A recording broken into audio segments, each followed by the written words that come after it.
केकला फिनिशिंग करून घेतली. ही साईडची क्रीम आता आपण एखाद्या पेपरने किंवा कपड्याने स्वच्छ करून घेऊ. यानंतर टर्न टेबलवर मी इथे आपला न्यूजपेपर टाकलेला आहे आणि त्या टर्न टेबलच्या खाली देखील एक न्यूजपेपर टाकला आहे. आता याच्यावर आपण केक ठेवणार आहोत.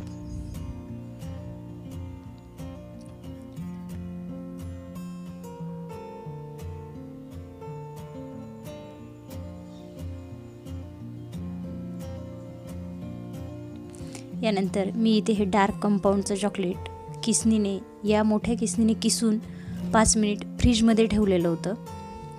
तुमच्याकडे अशी छोटी किसनी असेल तिच्याने किसलं तरीही काही हरकत नाही.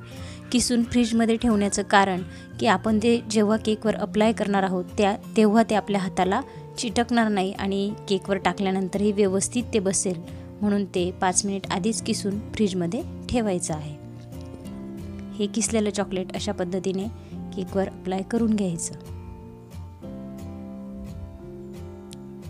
या केकची टेस्ट पण खूप छान लागते आणि दिसताना पण खूप अट्रॅक्टिव्ह दिसतो.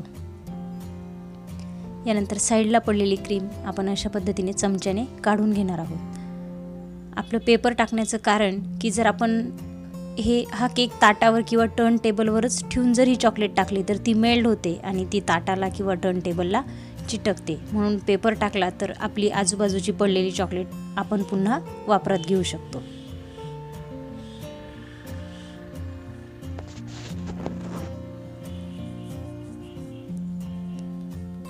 अशा प्रकारे पूर्ण चॉकलेट लावल्यानंतर या चमच्याने कडेची चॉकलेट अशा पद्धतीने प्रेस करून द्यायची.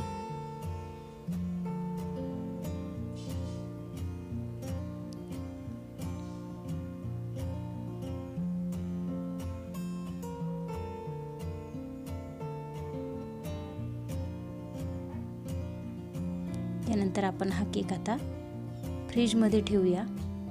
तोपर्यंत सर्व पेपरवरची चॉकलेट आपण काढून घेऊया. आता फ्लावर नोझलच्या साहाय्याने आपण या केकवर फ्लावर्स काढून घेणार आहोत. हे फ्लावर काढताना हे फ्लावर वरच्यावर जरी उचललं तरी क्रीमच्या साहाय्याने उचललं जातं, म्हणून खाली प्रेस करून हे फ्लावर काढायचं आहे. यानंतर त्याच नोझलने मी साईडला स्टार काढून घेतलेले आहेत. बघा अशा पद्धतीने हा क्रीम असा वरच्यावर उचलला जातो, म्हणून खाली प्रेस करून हे फ्लावर्स काढायचे आहेत.